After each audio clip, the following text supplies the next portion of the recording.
கிறிஸ்துவில் பிரியமானவர்களே, ஆண்டவராகிய இயேசு கிறிஸ்து நாமத்தில் உங்களை யாவரையும் அன்போடு வாழ்த்தி வரவேற்கிறோம்.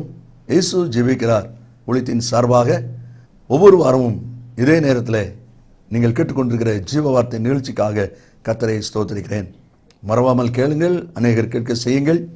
ஊழியத்திலே பயன்படுத்த விரும்பினாலும் எங்களுடைய செய்தி DVD உங்களுக்கு தேவையானாலும் எங்களோடு தொடர்பு கொள்ளுங்கள். கர்த்தர் நம்மை ஆசீர்வதிப்பாராக. இந்த நாளில் உங்களுக்காக வேதாகமத்திலிருந்து ஒரு பகுதியை வாசிக்கிறேன். ஜெபத்துடன் கேளுங்கள். 1 ராஜாக்கள் 20ஆம் அதிகாரம் 22வது வசனம். தீர்க்கதரிசி இஸ்ரவேலின் ராஜாவினிடத்தில் வந்து அவனை நோக்கி, நீர் போய் உம்மை பலப்படுத்தி கொண்டு நீர் செய்யத்தக்கது இன்னது என்று கவனித்து பாரும். மறு வருஷத்திலே சீரியாவின் ராஜா உமக்கு விரோதமாய் வருவான் என்றான். சீரிய படைக்கும் இஸ்ரவேல் படைக்கும் யுத்தம் நடக்கிறது.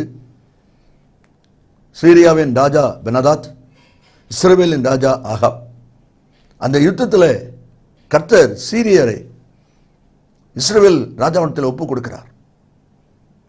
அதன்படி இஸ்ரவேல் ஜனங்கள் ஜெயிக்கிறாங்க, சீரியர் தோற்று போகிறாங்க. முந்தின வசனத்திலே நாம் வாசிக்கும் போது 20வது வசனத்தின் கடைசியில் போடப்பட்டிருக்கிறது, பெனாதாத் குதிரையின் மேல் ஏறி சில வீரரோடு கூட தப்பி ஓடி போனான். நடாய் கவனிகள், ஆகாப் ராஜாவுக்கு இப்போ ஜெயம் கிடைச்சிருக்குது. ஜெயம் கிடைத்திருக்கிற அந்த ராஜாவை பார்த்து தீர்க்கதரிசி சொல்லுகிறார், நீர் ஜெயம் எடுத்தது உண்மை, சத்துரு தோற்று போனது உண்மை, அவனை விரட்டி விட்டீர், அது உண்மை. ஆனால் அவன் சாகவில்லை, அவன் மரித்து போகவில்லை, அவனை கொண்டு போடவில்லை. ஆகையினால மறு வருஷத்தில் வருவான். நீர் ஜெயிச்சிட்டதுனால எல்லாம் முடிஞ்சு போச்சு, எனக்கு எதிரியே கிடையாது, இனி யாரை குறித்து எனக்கு கவலை இல்லை, அப்படி அஜாக்கிரதையாய் நிர்விசாரமாய் இராதபடிக்கு ஜாக்கிரதையாயிரும். மறு வருஷத்தில் அவன் வருவான். இந்த வார்த்தையில் கேட்டுக்கொண்டிருக்கிற அன்பு நேச பிள்ளைகளே, ஆவியானவர் இன்றைக்கு நம்ம கொடுக்குற ஆலோசனை என்ன? நீ ஏதோ ஒரு காரியத்தை ஜெயிச்சுட்டாய், உண்மைதான். உங்கள் வாழ்க்கையில் இந்த போராட்டம் ஜெயிச்சிட்டீங்க, பிரச்சனையை மேற்கொள்ள கர்த்தர் உதவி செய்திருக்கிறார், தேவனுடைய ஒத்தாசையினால ஜெயம் எடுத்தீங்க. ஆனால் முடிஞ்சு போச்சுது, இனி பிரச்சனையே வராது, இனி போராட்டமே வராது அப்படி நினைக்காதீங்க. அப்படி நினைச்சு உங்களை நஷ்டப்படுத்திடாதீங்க. இப்பொழுது ஜெயித்தது உண்மை, ஆனால் இன்னும் பிரச்சனை வரும், இன்னும் நீங்கள் போராட்டங்களை சந்திக்கணும். சத்துரு ஏதாவது ஒரு விதத்தில் எவனை விழுங்கலாமோன்னு சொல்லி வகை தேடி திரிகிறதுனால ஏதாவது ஒரு ரூபத்தில், யாருடைய ரூபத்திலேயாவது அவங்களை நஷ்டப்படுத்த வருவான். ஏனென்றால் சத்துரு அழிக்கப்படவில்லை, ஜெயிக்கப்பட்டிருக்கிறான். தேவனுடைய பலத்தினால நீங்கள் ஜெயித்திருக்கீங்க, அது உண்மைதான். ஆனால் அவன் அழிக்கப்படாததுனால திரும்ப வருவதற்கு வாய்ப்பு இருக்கிறது. ஆகையினால நீர் போய் உம்மை பலப்படுத்தி கொண்டு செய்யத்தக்கது இன்னது என்பதை கவனித்து பாரும் என்று சொல்லி தீர்க்கதரிசி அந்த பெனாதாத் ராஜாவுக்கு சொல்றான். நியாயாதிபதி 16வது அதிகாரத்தில் சிம்சோனுடைய வாழ்க்கையின் அனுபவத்தில் அவனை கண்களை பிடுங்கி மாவரைக்க வச்சுட்டாங்க. 16:22 சொல்லுது, சிம்சோனுடைய தலை மயிர் முளைக்க ஆரம்பிக்குது. அது வளர வளர வளர அவனுக்குள்ள பலன் உண்டாகுது, பராக்கிரமசாலி அவன் மாறுகிறான். ஆனால் ஜனங்கள் அதை மறந்துட்டாங்க. கண்ணு தெரியாதவன், குருடன், மாவரைக்கிறான் அப்படின்னு நினைச்சாங்க. கடைசியில் பாருங்க, ஒரு பயங்கரமான அழிவு.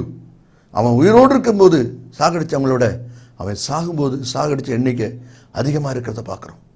இப்படிப்பட்ட அழிவுக்கு காரணம் அந்த சத்துருவை குறித்த எச்சரிக்கை இல்லாததுனால. இந்த வார்த்தையில் கேட்டுக்கொண்டிருக்கிற அன்பு நேச பிள்ளைகளே, நீங்கள் எதை ஜெயித்தீர்களோ, யாரை ஜெயித்தீர்களோ, எந்த காரியத்தை நீங்கள் வெற்றி கொண்டு விட்டீர்களோ, திரும்பவும் சத்துரு பொல்லாங்கன் வருவான். உங்களை பலப்படுத்திக் கொள்ளுங்க. அதை தான் தேவனுடைய வார்த்தை சொல்வதை நாம் அங்கே பார்க்கிறோம். 3 காரியங்களை வேகமாய் நாம் வாசிக்க போகிறோம்.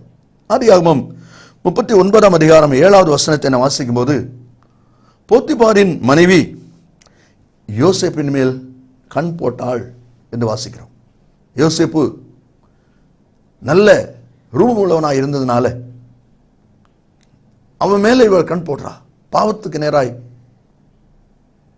அவள் வழிநடத்த பார்க்கிறா.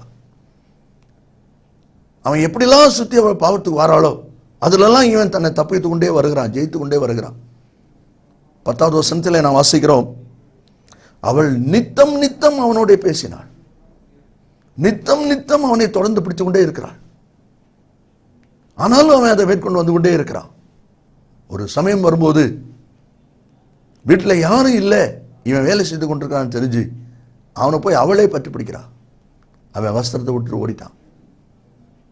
நன்றாக கவனிங்கள் அருமையானவளே, ஒருவேளை அவனுடைய சிறைச்சாலை அனுபவம் அவனுக்கு கிடைக்கிறதா இருந்தாலும் அந்த பாவத்திற்கு அவன் விலை ஓடுறதா பார்க்கிறோம். வேதம் சொல்கிறது, என்னாகும் 32வது அதிகாரம் 23ஆம் வசனத்தில், பாவமானது தொடர்ந்து பிடிக்கும், அது தொடர்ந்து வந்து கொண்டே இருக்கும். இந்த உலகத்தில் ஜீவிக்கிற அவருடைய பிள்ளைகளாய் நாம் ஒவ்வொருவரும், அது சிறியவரோ வாலிபரோ பெரியவரோ, அது ஊழியக்காரரோ விசுவாசம் யாரானாலும், இந்த உலகத்தில் நாம் இருக்கிற வரை ஏதாவது ஒரு ரூபத்தில் பாவம் நம்மளை விரட்டி கொண்டே இருக்கும். ஜாக்கிரதையாக ஓடுங்க, ஜாக்கிரதையாக ஓடுங்க. இதை நான் ஜெயிச்சிட்டேன், இந்த இடத்துல இந்த பாவத்தை ஜெயிச்சிட்டேன், எல்லாம் முடிஞ்சு போச்சு அப்படி சொல்லாதீங்க. திரும்ப வருவான். அதே போல திரும்பவும் பிசாசு ஏதாவது ஒரு ரூபத்தில் பாவம் செய்வதற்கு ஏதுவாய், தவறுவதற்கு ஏதுவான வாய்ப்பை கொண்டு வருவான் என்பதில் ஜாக்கிரதையாக இருங்க என்றுதான் தேவனுடைய வார்த்தை சொல்வதை நாம் அங்கே பார்க்கிறோம். இரண்டாவதாக 1 சாமுவேல் 24ஆம் அதிகாரம் 18வது வசனத்தை நாம் வாசிக்கும் போது, அந்த அதிகாரத்தை வீட்டில் நீங்கள் வாசிங்க. தாவீதை கொல்லுவதற்காக சவுல் பிரயாசப்பட்டு தேடிக்கொண்டிருக்கிறார். கடைசியாக 2 பேரும் சந்தித்து பேசக்கூடிய ஒரு நிலை வருகிறது. இந்த சவுலை கொல்வதற்கு தாவீதுக்கு வாய்ப்பு கிடைக்கிறது. ஆனால் தாவீது சவுலை கொல்லவில்லை, சவுலை கொல்லவில்லை. அவனுக்கு நேரடியாக பேசுகிறான். ஏன் இப்படிப்பட்ட மனிதனுடைய வார்த்தை கேட்டு என்னை துரத்தி கொண்டிருக்கிறீர்? அப்பொழுது சவுல் என்ன சொல்லுகிறான் பாருங்க, 18வது வசனத்தில், நீ எனக்கு நன்மை செய்ததை இன்றைக்கு விளங்க பண்ணினாய், கர்த்தர் என்னை உன் கையில் ஒப்பு கொடுத்திருந்தும் நீ என்னை கொண்டு போடவில்லை. ஒருவன் தன்னுடைய மாற்றானை கண்டுபிடித்தால், சத்துருவை எதிரியை கண்டுபிடித்தால் அவனை சுகமே போக விடுவானோ? இன்று நீ எனக்கு செய்த நன்மைக்காக கர்த்தர் உனக்கு நன்மை செய்வாராக என்று சொல்லி பேசுறான். சமாதானமாகிறது போல பேசுறான். கடைசி வசனத்தில் 2 பேரும் ஒருவருக்கொருவர் ஆணையிட்டு கொண்டாங்க. கடைசி வசனம் வாசிக்கிறோம், சவுல் தன் வீட்டுக்கு புறப்பட்டு போனான், ஆணையிட்டு கொண்டு அவன் போயிட்டான். தாவீதும் தன்னுடைய இடத்துக்கு வந்துட்டான். ஆனால் 26வது அதிகாரத்தில் நான் வாசிக்கும் போது, சீப் என்கிற ஊர் மக்கள் போய் சொல்றாங்க சவுல்கிட்ட, நீர் தேடிக்கொண்டிருக்கிற தாவீது எங்கே இருக்கிறார்? உடனே பழையபடி புறப்பட்டு வரான். நன்றா கவனிங்க, அவனுக்குள்ளே இருக்கிற அந்த கோபமானது, கோப சுபாவமானது தாவீதை கொல்ல வேண்டும் என்கிற நிலையில 12 முறை அவன் பிரயாசப்பட்டதாக வேதாகம் நமக்கு சொல்வதை பார்க்க முடியும். இந்த வார்த்தையில் கேட்டுக்கொண்டிருக்கிற அன்பு நேச பிள்ளைகளே, ஒருவேளை ஒரு இடத்துல நீங்கள் கோபத்தை ஜெயிச்சிட்ட உடனே எல்லாம் முடிஞ்சு போச்சு இல்லை. கோபத்தை பல விதங்களில் பிசாசு கொண்டு வர பார்ப்பான். எல்லாவற்றிலும் நீங்கள் ஜெயம் எடுக்க வேண்டும் என்று சொல்லி கர்த்தர் ஜாக்கிரதையாய் ஓடுபடி எதிர்பார்க்கிறார். காரணம், யோபு 18:4 வாசிக்கிறோம், கோபத்தின் நிமித்தம் உம்மை தானே பீறி போடுகிற உமது நிமித்தம். நல்லா கவனிங்க, நீ கோபப்படுகிறதுனால உன்னை தான் நீ காயப்படுத்துற, உங்களை தான் நீங்க நஷ்டப்படுத்துறீங்க, உங்களுக்கு தான் அந்த வேதனை உண்டாகுது. அதை தான் தேவனுடைய வார்த்தை சொல்வதை நாம் அங்கே பார்க்கிறோம். யாக்கோபு தன்னுடைய நிருபத்தில் எழுதும்போது 1ஆம் அதிகாரம் 20ஆம் வசனத்திலே, மனுஷனுடைய கோபம் தேவனுடைய நீதியை நடப்பிக்காது. ஒரு தடவை கோபத்தை ஜெயிச்ச உடனே முடிஞ்சு போச்சு இல்லை, திரும்பவும் கோபத்தை உண்டாக்க வாய்ப்பை பிசாசு ஏற்படுத்துவான். ஜாக்கிரதையாக இருங்க. அதை தான் கர்த்தர் சொல்லிக் கொண்டிருக்கிறார். இனி 3ஆவதாக மார்க்கு சுவிசேஷம் 1ஆம் அதிகாரம் 19வது வசனத்தை நான் வாசிக்கும் போது, யாக்கோபும் யோவானும் படவிலே வலைகளை பழுது பார்த்து கொண்டிருக்கிறதை இயேசு கண்டார். மீன் பிடிக்க போறவங்க பகல்ல அந்த வலைகளை அலசி கொண்டிருப்பாங்க, வலைகளை பழுது பார்த்து கொண்டிருப்பாங்க. என்னதால் சின்ன மீனுக்கு வலை போட்டு பெரிய மீன் வந்ததுன்னா வலையை பிச்சுக்கிட்டு போயிடும், அதை சரி பண்ணுவாங்க. பழுது பார்க்கறது. கடற்கரையில் மீன் பிடிக்கிற இடங்களில் அதை பார்க்கலாம். பழுது பார்த்து கொண்டு இருப்பாங்க. சரி, இன்னைக்கு பழுது பார்த்துருக்குறோம், ராத்திரி மீன் பிடிக்க போகிறோம், அடுத்த நாள் வரும்போது நேற்று தானே பழுது பார்த்தோம், அதனால் சரியாக தான் இருக்கும். இல்லை, நேற்று நீ பழுது பார்த்தது உண்மைதான், ஆனால் இன்னைக்கு நீ பழுது பார்க்கணும். ஏன்னா பழுது பார்த்த பிறகு திரும்ப மீன் பிடிக்க போயிருக்கிற. அப்போ மீன் பிடிச்சு போயிருக்கிறதுனால இன்றைக்கு அதில் பழுது ஏற்பட வாய்ப்பு இருக்குது. அதில் நீ பழுது பார்க்கணும். அதுதான் சொல்லப்பட்டிருக்கு. ஒரு கிறிஸ்தவன், ஒரு தேவனுடைய பிள்ளை அனுதினமும் அன்றாடம் தன்னுடைய வாழ்க்கையை பழுது பார்க்க வேண்டியது அவசியம். ஒரு நாள் அல்ல பழுது பார்க்கிற வேலை முடிவது. ஒருவேளை இந்த வார்த்தையை கேட்டுக்கொண்டிருக்கிற அன்பு நேச பிள்ளைகளே, உங்களுடைய வாழ்க்கையின் அனுபவத்தை யோசிச்சுட்டு பாருங்க. உங்களுடைய விசுவாச வாழ்க்கையிலே பழுது பார்க்கப்பட வேண்டிய இடங்கள் எத்தனை இருக்கிறது என்பதை யோசித்து பாருங்க. அந்த பழுது பார்க்கப்பட வேண்டிய இடங்கள் சரியாய் பழுது பார்க்கப்படாததுனால, எப்படி வலை பழுது பார்க்கப்படவில்லை என்று சொன்னால், அவன் திரும்ப மீன் பிடிக்க போகும்போது அவனுக்கு மீனே கிடைக்காது. எல்லா மீனும் அந்த கிழிஞ்சி இருக்கிற ஓட்டையாக விழுந்திருக்கிற அந்த வலை வழியாக போயிடும். நீங்கள் பழுது பார்க்கறது நல்லது, ஆனால் ஒரு நாள் பழுது பார்த்த உடனே முடிஞ்சு போச்சுது அப்படி நினைக்காதீங்க. ஒவ்வொரு நாளும் நாம் பழுது பார்க்கப்பட வேண்டியது அவசியம். அதுதான் தேவனுடைய வார்த்தை சொல்வதை நாம் அங்கே பார்க்கிறோம். ஏசாயா 1 அதிகாரம் 16வது வசனத்தை நீங்கள் வாசிப்பிலானால் அங்கே சொல்லப்பட்டிருக்கிறது, உங்களை கழுவி சுத்திகரியுங்கள். உங்களை கழுவி சுத்திகரியுங்கள். நீங்க தான் உங்களை கழுவணும், சுத்தமாக்கணும்.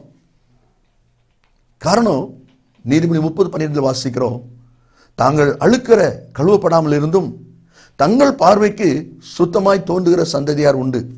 நீங்க அதில் ஒரு ஆளாக இருந்துடக்கூடாது. யோசுவா 3:5 வாசிப்பில்லானால், உங்களை பரிசுத்தம் பண்ணிக் கொள்ளுங்கள், கர்த்தர் உங்கள் நடுவில் அற்புதம் செய்வார். அற்புதம் வேணுமா, அதிசயம் வேணுமா, உங்களை பரிசுத்தம் பண்ணிக் கொள்ளுங்க. அதே தான் உண்டானவர்கள் பார்க்கிறோம். கடைசியாக 1 தீமோத்தேயு 6:10 நாம் வாசிக்கிறோம், பண ஆசை எல்லா தீமைக்கும் வேறாக இருக்கிறது. ஆசை இல்லாமல் உலகத்தில் மனுஷன் வாழ முடியாது. நம்ம சமைக்கிற சாப்பாடை சாப்பிடணும்னா கூட நமக்கு ஆசை இருந்தால் தான் முடியும். ஆசை மனுஷனுக்கு அவசியம். ஆனால் அதே சமயத்தில் அது பேராசையாக, பொருளாசையாக, அளவுக்கு மிஞ்சின ஒரு ஆசையாக அது மாறும்போது அது பிரச்சனை கொண்டு வருகிறது. அதை தான் நம்ம வாசிக்கிறோம். நாகமான் சுகமடைந்த உடனே தீர்க்கதரிசிக்கு வெகுமதி கொடுக்குறான். அவன் வெகுமதியை வாங்கலை, வேண்டாம்னு சொல்லிட்டான். அதை பார்த்து கேஎஸ்சியில் வேலைக்காரனால இருக்கவே முடியல. அவன் சொல்கிறான், என் எஜமான் வெகுமானத்தை வாங்காமல் விட்டுட்டார், ஆனால் நான் பின்னால் போய் இதை வாங்குவேன்னு சொல்லி 2 ராஜாக்கள் 5 அதிகாரம் 20 வசனத்தில் அந்த வெகுமானத்தெல்லாம் வாங்கிட்டு வரான். அந்த முடிவில் பாருங்க, அவன் கேட்டு வாங்கினது வெகுமதி, அவன் கேட்காம வாங்கினது குஷ்டரோகம். கடைசியில் வாங்கின வெகுமதியை அனுபவிக்க கூடாத ஒரு பரிதாபமான நிலை அவனுக்கு ஏற்பட்டதை வேதாந்தத்தில் நாம் வாசிக்கிறோம். காரணம், அந்த ஆசையின் மிகுதி. ஆசையின் மிகுதி. இந்த வார்த்தையில் கேட்டுக்கொண்டிருக்கிற அன்பு நேச பிள்ளைகளே, உடைய வாழ்க்கையில் கூட நன்றா யோசியுங்கள். நீதிமொழி 6:25 சாலமன் சொல்கிறார், உன் இருதயத்திலே அவள் அழகை இச்சியாதே, அவள் தன் கண் இமைகளினால் உன்னை பிடிக்க விடாதே. அந்த அவள்கிற இடத்துல அவன் போட்டுவிடுங்க, 2 பேருக்கும் அது பொருந்தும். அவள் அழகை இச்சியாதே, தன் கண் இமைகளினால் உன்னை பிடிக்க விடாதே. அந்த ஆசையின் அனுபவம் வரும், அதிகம் வரும்பொழுதுதான் அது மோகமாக, அது இச்சையாக, அது வேதனைக்குரியதாய் மாறுவதை நாம் அங்கே பார்க்கிறோம். இந்த வார்த்தையை கேட்டுக்கொண்டிருக்கிற அன்பு நேச பிள்ளைகளே, தீர்க்கதரிசி ஆகாப் ராஜாவை பார்த்து சொல்கிறார், ராஜாவே, நீர் பெனாதாத்தை ஜெயித்து விட்டீர், உண்மைதான். ஆனால் மறு வருஷம் அவன் திரும்பி வருவான், அதனால இது ஜாக்கிரதையாயிரும். இதன் மூலமாக கர்த்தர் இன்றைக்கு நம்ம கொடுக்குற ஆலோசனை என்ன? நீங்கள் எதை ஜெயித்திருக்கிறீர்களோ, யாரை ஜெயித்திருக்கிறீர்களோ, முடிஞ்சு போச்சு இது அப்படி சொல்லாதீங்க. அவன் திரும்ப வருவான். பாவத்தை ஜெயிச்சிருக்கீங்களா, சந்தோஷமான காரியம். ஆனால் பாவமே வராது அப்படி சொல்லாதீங்க, ஜாக்கிரதையாயிருங்க. அது திரும்ப வர்றதுக்கு அநேக வாய்ப்புகள் வாழ்க்கையில் இருக்கிறது. கோபத்தை ஜெயிச்சிருக்கீங்களா, சந்தோஷமான காரியம். ஆனாலும் எப்போ அது உள்ள வரும் தெரியாது, அதனால ஜாக்கிரதை இருங்க. அதுதான் கர்த்தர் சொல்லுகிறார். பழுது பார்க்கிற அனுபவத்தில் ஒரே நாள் முடிகிறதல்ல, அனுதினமும் நம்மை அவ்வப்போது பழுது பார்த்து நம்மளை சீர்படுத்திக் கொள்ளணும். ஆசையுள்ள வாழ்க்கை வேணும். அது பணாசை, பொருளாசை, அவிதமாய் மோகமான ஆசையை வராதபடி ஜாக்கிரதையாக இருங்க. அதுதான் கர்த்தருடைய வார்த்தை சொல்லுகிறது. நாம் ஜெபிப்போமா? கிருபை நிறைந்த நல்ல ஆண்டவரே, ஆசீர்வதிக்கப்பட்ட அந்த அருமையான விலைக்காய் ஸ்தோத்திரம். நம்முடைய வார்த்தையின்படி கர்த்தருடைய ஆசீர்வாதம் எங்களுக்கு உண்டாகட்டும். ஒவ்வொருவரும் தங்களை சீர்படுத்தி ஜாக்கிரதையாய் ஓடுவதற்கு கர்த்தர் உதவி செய்வீராக. நீர் அப்படி செய்கிற கிருபைக்காய் ஸ்தோத்திரம். ரட்சகர் இயேசுவின் நாமத்தில் பிதாவே